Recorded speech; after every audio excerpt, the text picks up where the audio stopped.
তোমার সাথে আমার আলাপ বছরের এক নির্মম গ্রীষ্মে।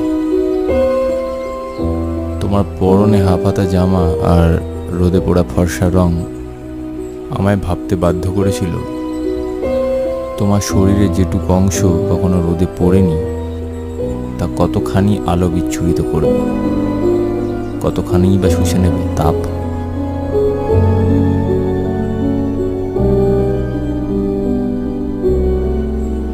তোমার লাগে না কোনো পার্থিব রূপসজ্জার আয়োজন, যখন বিধাতা বিশ্বকর্মাকে দিয়েছিল তোমাকে সৃষ্টি করার কন্ট্রাক্ট।